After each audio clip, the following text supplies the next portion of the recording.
You're listening to the Monocle Daily, first broadcast on the 10th of July 2025 on Monocle Radio.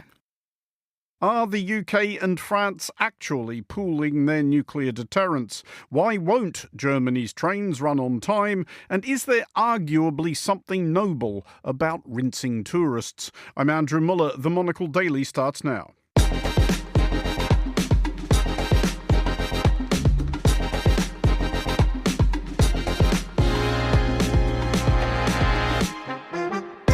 Hello and welcome to the Monocle Daily, coming to you from our studios here at Midori House in London. I'm Andrew Muller. My guests Marion Messmer and Carol Walker will discuss the day's big stories, and our weekly letter from is postmarked Washington, D.C. Stay tuned, all that and more coming up right here on the Monocle Daily.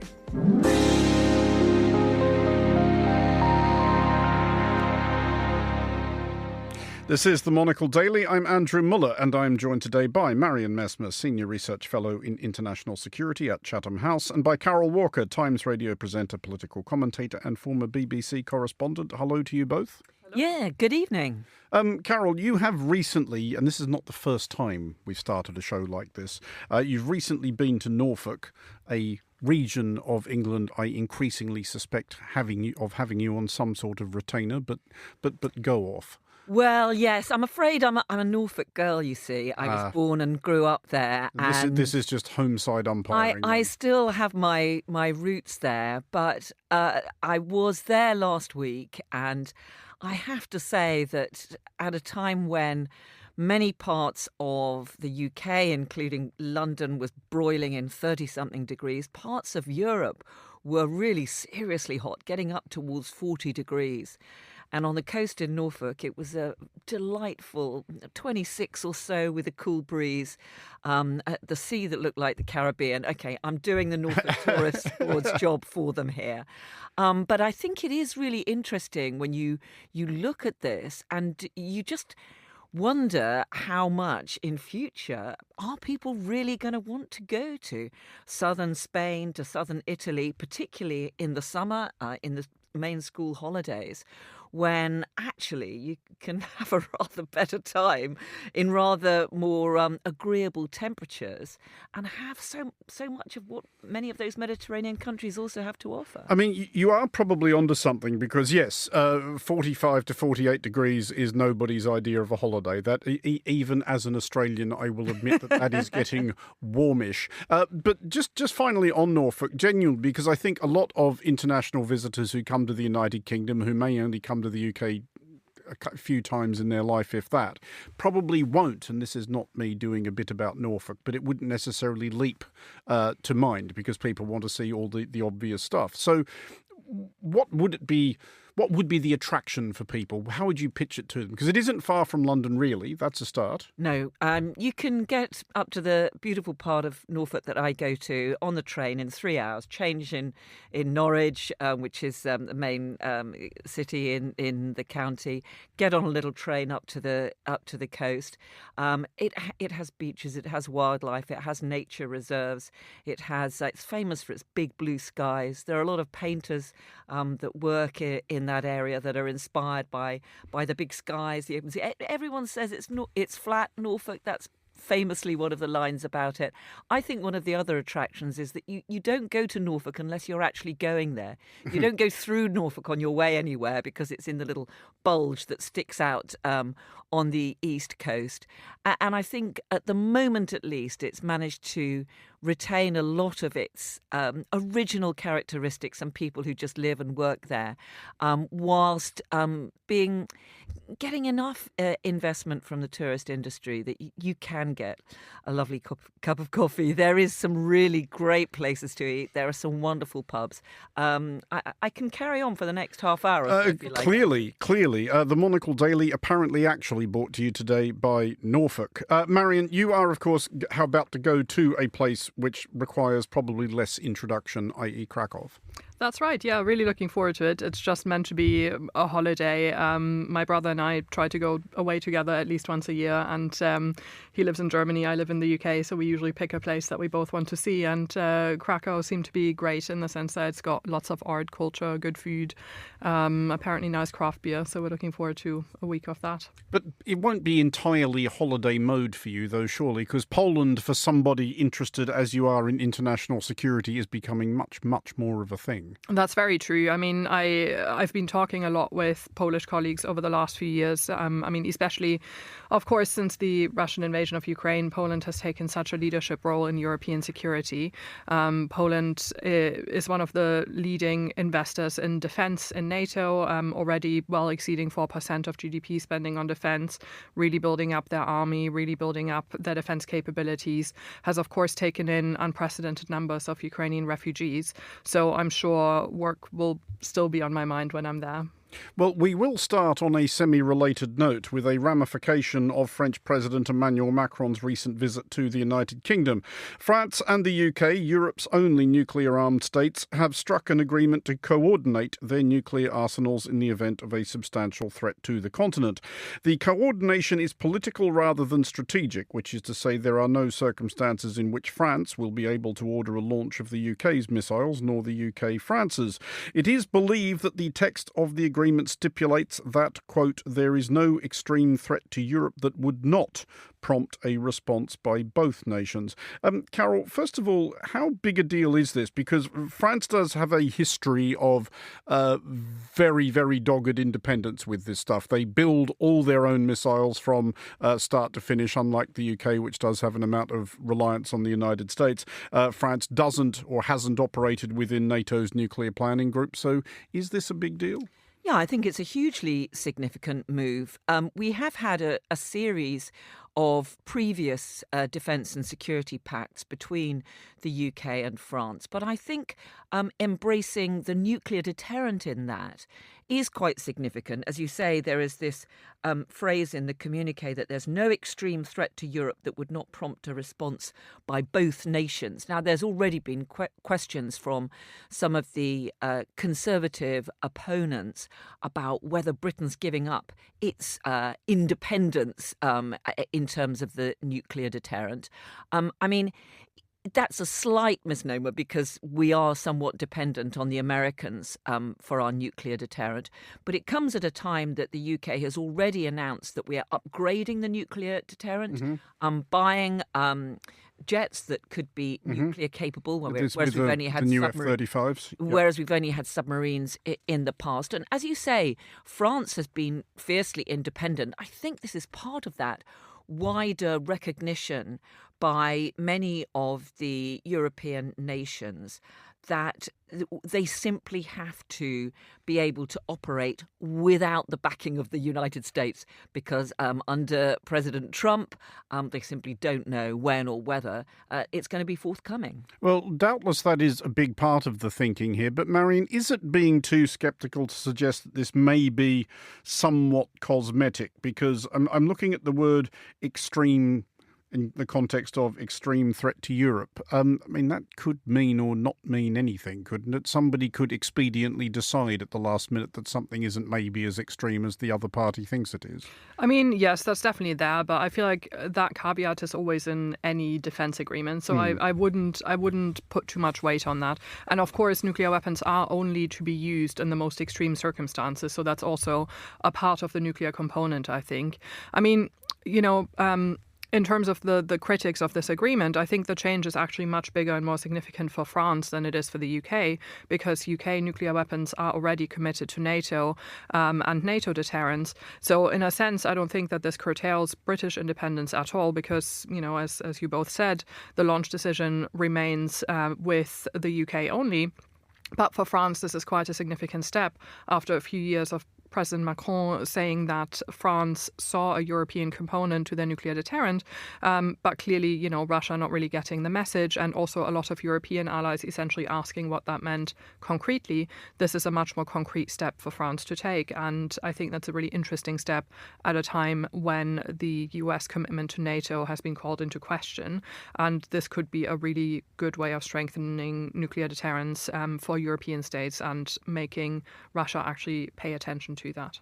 Carol, if we look at this in the political context, is at least, and this is certainly something that both President Macron and the UK's Prime Minister Sir Keir Starmer seem keen to signal, is it the case that the cross-channel relationship is back, measured against obviously the pretty recent low point of former Prime Minister Liz Truss saying she wasn't sure whether France was even an ally, and her successor Rishi Sunak getting sort of bored with the 80th anniversary D-Day commemorations and wandering off? Yeah, when Sir Keir Starmer won a landslide election only a year ago, although he's got some pretty big problems at home and his ratings have slumped since then. But one of the main ideas, or one of the big parts of the manifesto, was to reset the relationship with Europe after Brexit, to try to improve relations, not just, I think, the trading relations, but the whole approach and the personal relationships that there are across Europe.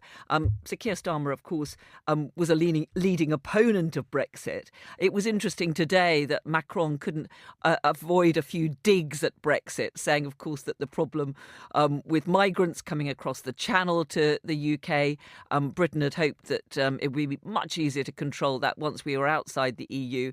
Macron was saying, well, of course, it's become much harder. And I think that there is a recognition, of course, that we're not members of the European Union. But I think what Sir Keir Starmer has done is certainly rebuild many of those personal relationships that were really run pretty ragged by previous Conservative administrations, the sorts of comments that you've just mentioned.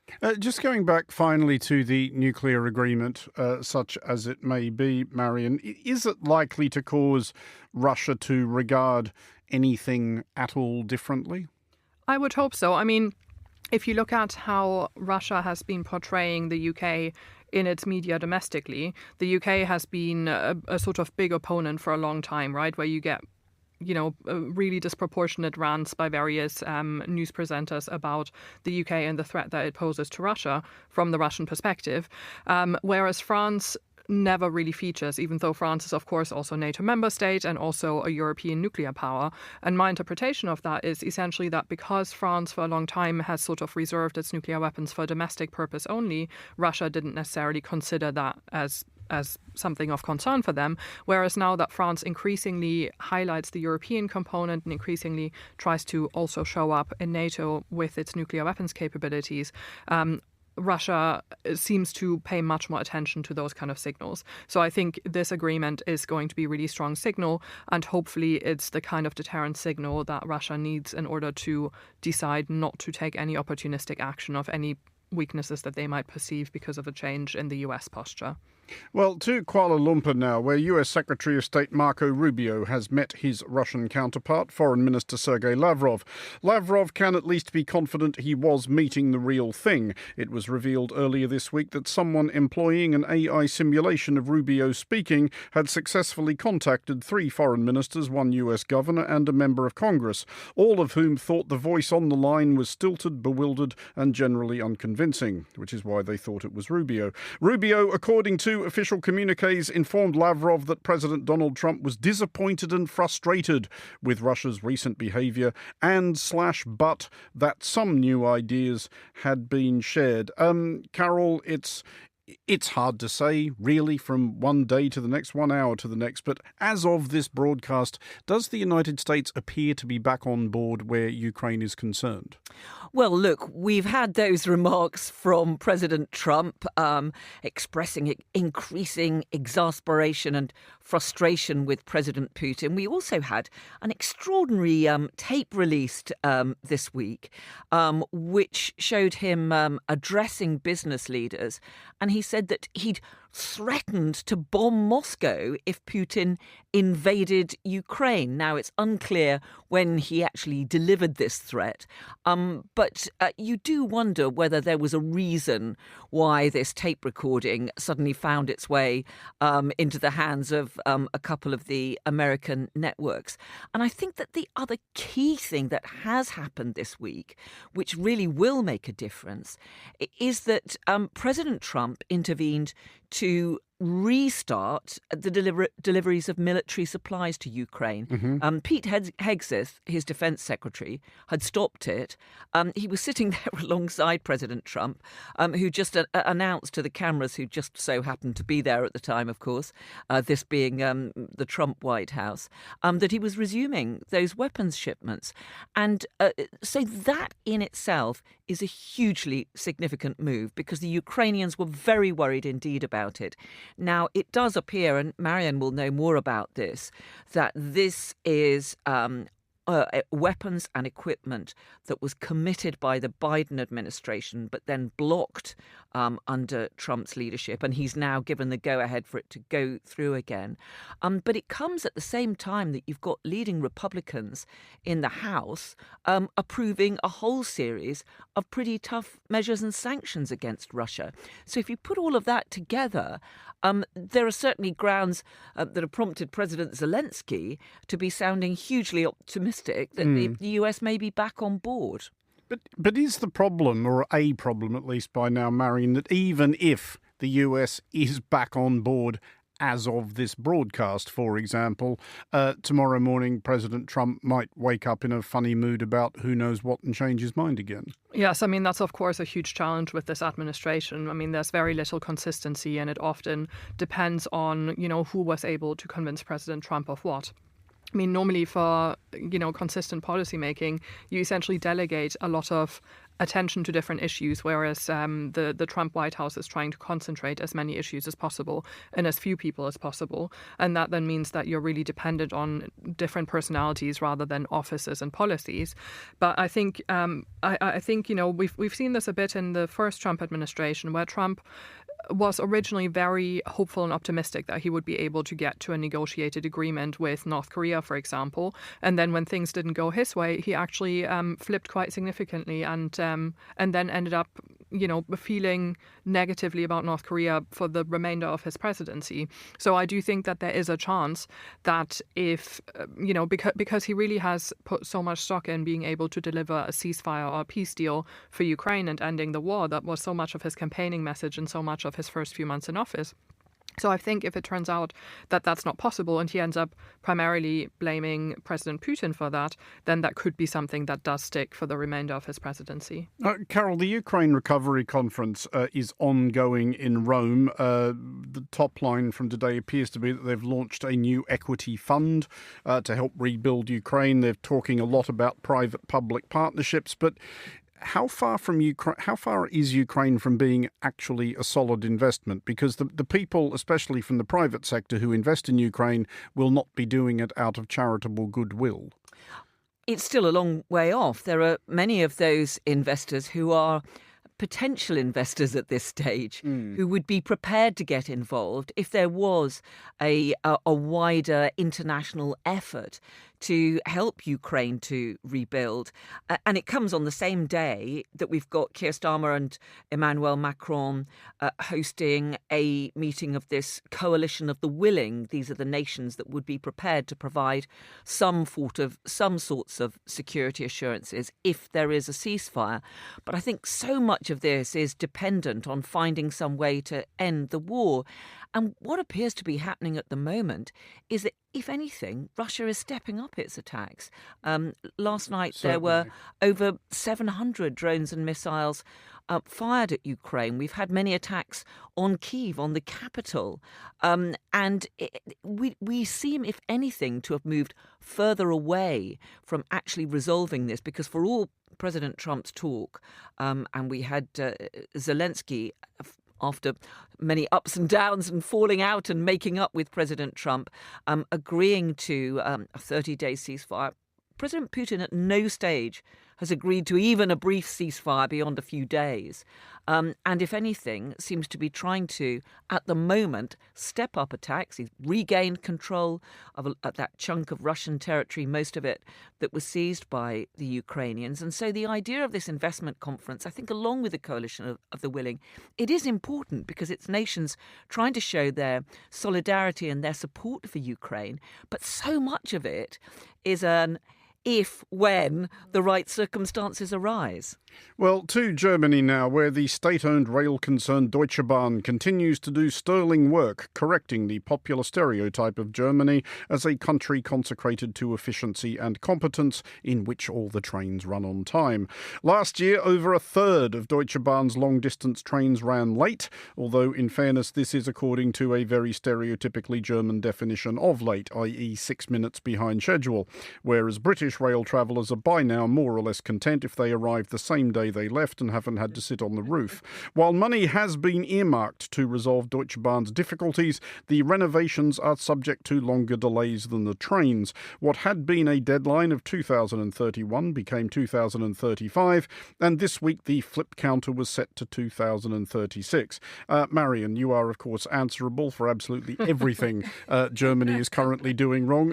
Where has it all gone askew for Deutsche Bahn, or is it the fact, or is it the case, rather, that it was only ever a stereotype and that perhaps Germany's trains have always sucked? Oh, I mean, I've been abroad for a long time now, but so this may be tinged with a bit of nostalgia as well. But I do remember German trains functioning at one point. I think Germany had the same challenge as the UK, that infrastructure investment was one of the things that was severely curtailed during the 2007 recession. And there's only so long that you can put off investing in infrastructure before it begins to fall apart around you. And as far as I understand, from the German media and from talking to German friends and family, there seemed to have been a sort of intersection where you needed to really upgrade both the rail infrastructure and the trains, at the same time, and signalling infrastructure and so on. And that, of course, will take a long time. I mean, Germany has a lot of kilometers of railway and has a lot of trains, and it's a service that could run really well. And I do hope that is going to be restored to a good level of service. And, they did initiatives during COVID, such as the €49 ticket, 49, of course, being the international dial code for Germany, which is still running and which actually a lot of employers also subsidize. So they have tried also in reaching net zero to get more and more people to use public transport for commuting, which seems to have been working really well, but of course doesn't work great if then your trains are also unreliable.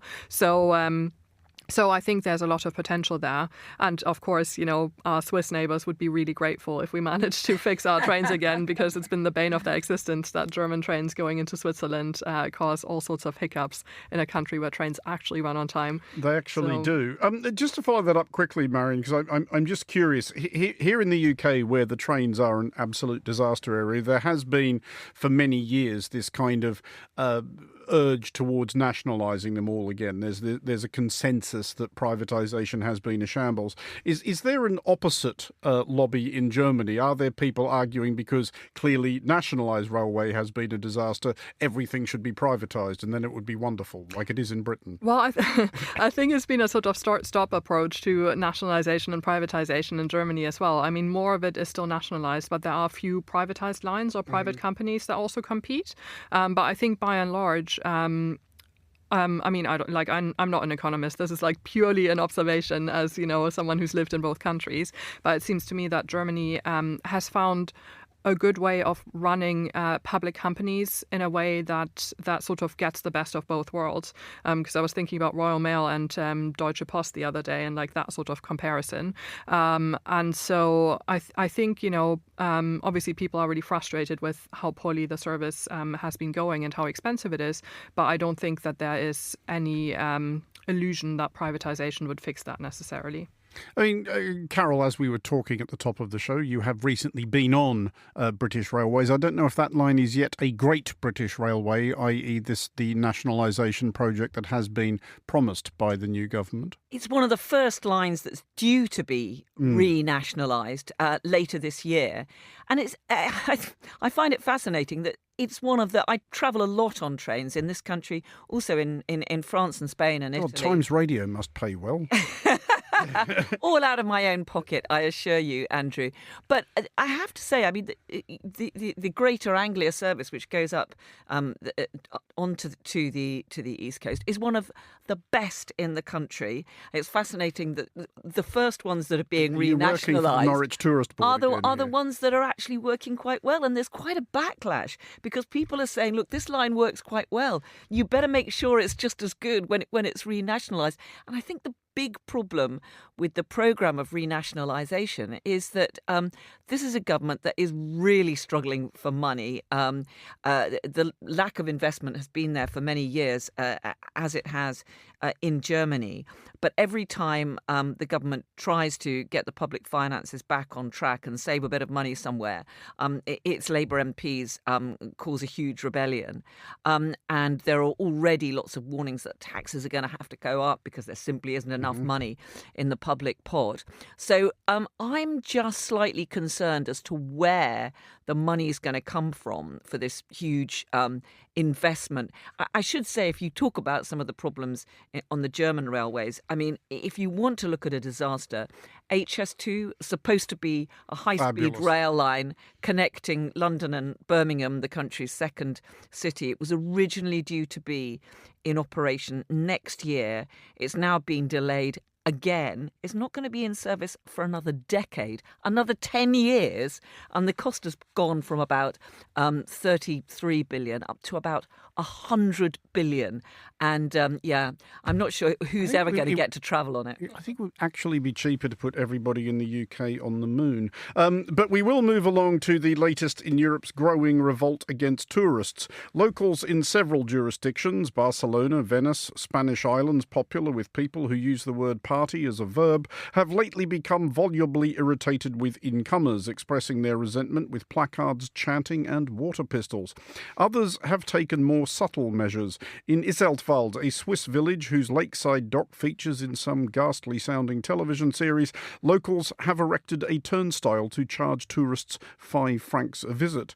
And in South Tyrol, an Italian farmer has installed something similar on an overly trod hiking trail, though more as a protest than a revenue raiser. Marion, how sympathetic are you to these people who, on the one hand, are doubtless benefiting economically at some level from tourists, but on the other hand, are getting a bit sick of them?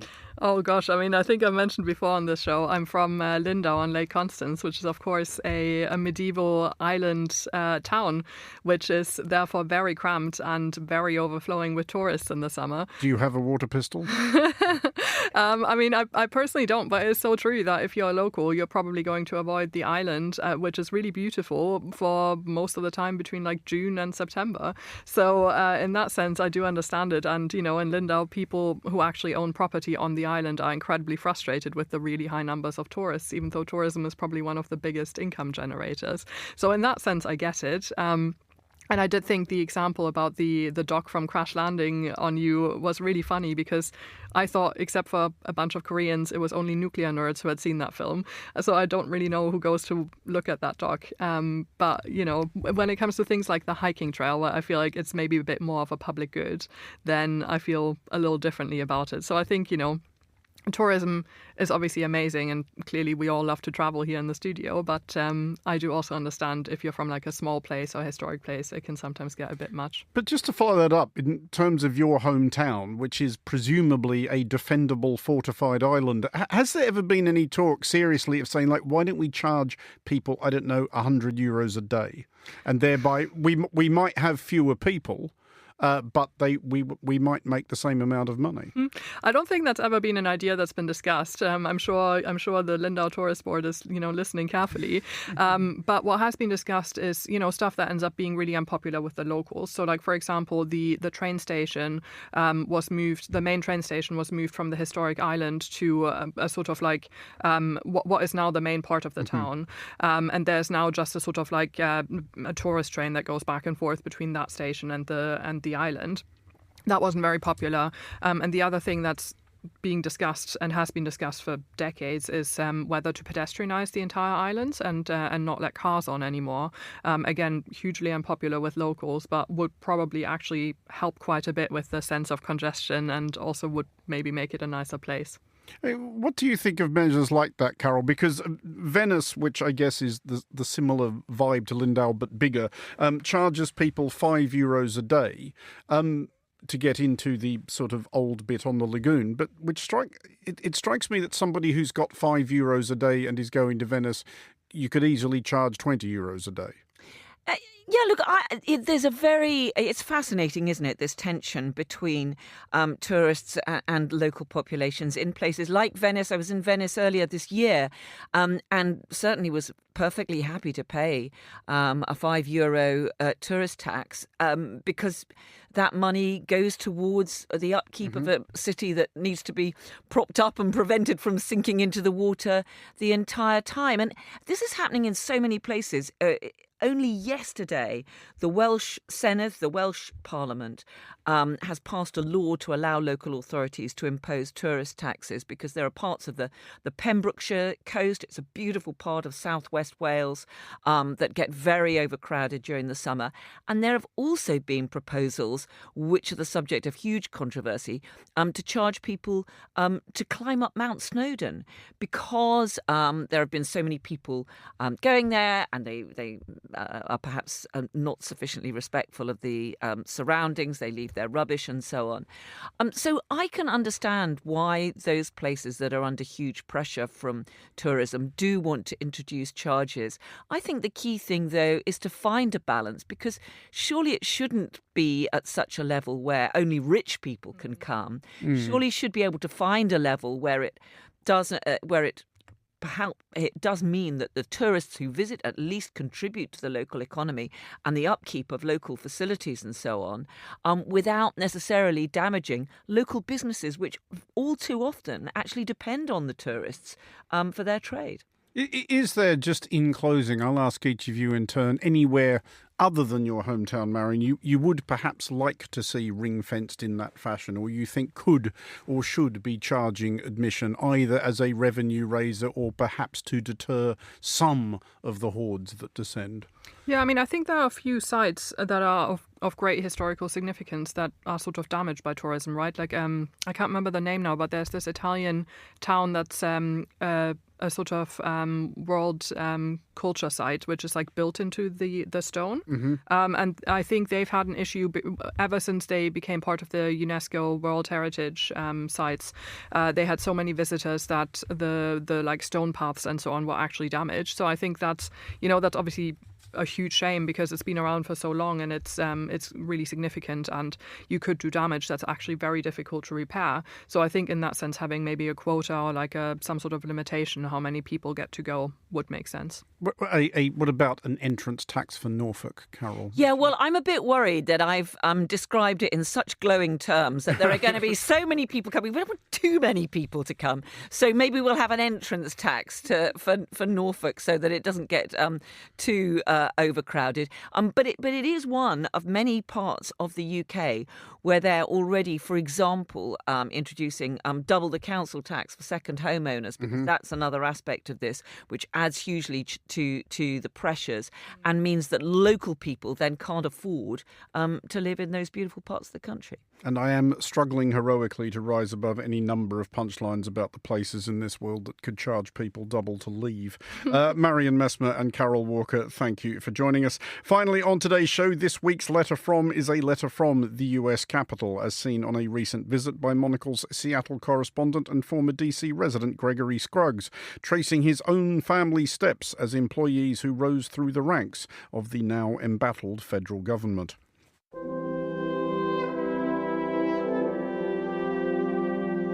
In the throes of the Great Depression, Charles Neidlinger moved his family north from Georgia to Washington, D.C., looking for work. He took a job with the government printing office, cranking out paperwork for the FDR administration. His daughter married a young man from Virginia, and Neidlinger taught the printing trade to his son-in-law. Then came World War II. The groom enlisted in the Navy and was stationed overseas. The newlyweds reunited in 1945, and the sailor continued his service. But as military career opportunities dwindled in peacetime, he jumped ship.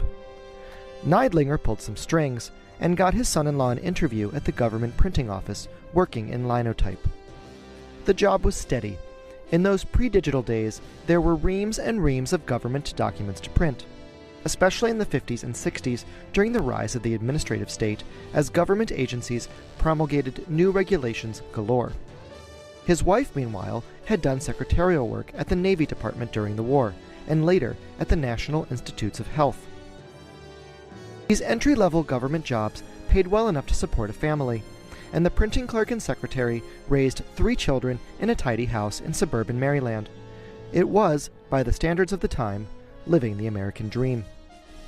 Their son studied accounting. His first job out of university in the 1970s, Internal Revenue Service agent in downtown Washington, ensuring taxes had been paid to keep the federal coffers full. While he eventually moved on to private practice, that government job was a stepping stone to a successful career. Charles Neidlinger was my great-grandfather. His secretary daughter, my grandmother Mitzi. His son-in-law, Wally Scruggs Sr., was my grandfather. And their accountant son, Wally Scruggs Jr., is my father. Their story of upward mobility through federal employment is hardly unique in the annals of the post-war era, but it's a family history that felt all the more poignant on a recent reporting trip to Washington in the wake of ongoing efforts to radically reduce the size of the federal government. I grew up reading the Washington Post every morning, where the federal workforce was its own beat with dedicated coverage. Neighbors and classmates' parents commuted to jobs at the Environmental Protection Agency or Department of Transportation. One even worked as a Secret Service agent, like something out of a political thriller.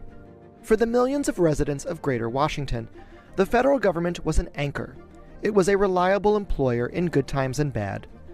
You wouldn't become fabulously wealthy, but you'd also weather any recession and retire with a pension. While not my own case, for Black Americans, the federal government was an even more powerful engine of upward mobility. Prince George's County, just outside the capital city, became the nation's most affluent majority Black county on the prosperity of federal jobs. I grew up in the 80s and 90s, when political zingers curried favor by denigrating the federal government. Take Ronald Reagan in 1986. The 9 most terrifying words in the English language are, "I'm from the government and I'm here to help." Or Bill Clinton in his 1996 State of the Union. The era of big government is over. Those sentiments reflected a time in which the rest of the country viewed Washington not with admiration, but with suspicion or even hostility. Inside the Beltway became an epithet, whereas for me, it was more likely to mean a class trip to the Smithsonian or a chance to ogle pandas at the National Zoo. And so the federal workforce might have grown or shrunk with these changing political fortunes, but spending my formative years in and around the Beltway made the federal government feel permanent. From the Pentagon to the Weaver Building, the architecture alone was an obvious symbol. This bureaucracy was built to last. Until this year, of course, when it seemed like the ridiculous long-time aspiration of conservative activist Grover Norquist might actually come true. As he once said, "I don't want to abolish government. I simply want to reduce it to the size where I can drag it into the bathroom and drown it in the bathtub."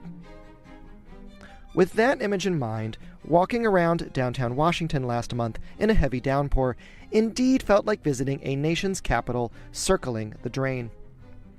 The litany of federal agencies that have seen their workers fired or pushed to resign is legion. Some cuts feel more abstract, some more acute. As a working journalist, it was the sudden closure of the Wilson Center that hit the hardest. The congressionally mandated think tank was a reliable source whose analysts I leaned on for topics from U.S.-Canada relations to Latin America to the Arctic. The kind of brain trust of knowledge and expertise that has long been Washington's calling card. Now I realize my elegy will elicit no sympathy from the current occupants of the White House, who are more prone to view my family's history with Washington as indicative of a country that lost its way. Those regulations that kept my grandfather busy at the printing press all those decades ago, just the makings of the deep state, the very beast they seek to destroy. And by no means am I an apologist for an unchecked federal bureaucracy. Both my parents were accountants and specialized in the housing sector, which meant regular and sometimes infuriating engagements with the Department of Housing and Urban Development, known by the acronym HUD. At our kitchen table, their joke was that HUD is more like a 4-letter word. I won't delve into specifics of what a more rational government reform scheme would look like. Suffice to say, it requires a scalpel approach rather than a chainsaw, to deploy an already tired metaphor. But as a matter of civic mood, it was hard not to look from one imposing agency building to the next along Pennsylvania Avenue without twinges of sadness. As a born and raised, fourth-generation Washingtonian, a working federal government, however imperfect, has always been a source of pride. For Monocle, in Washington, D.C., I'm Gregory Scruggs.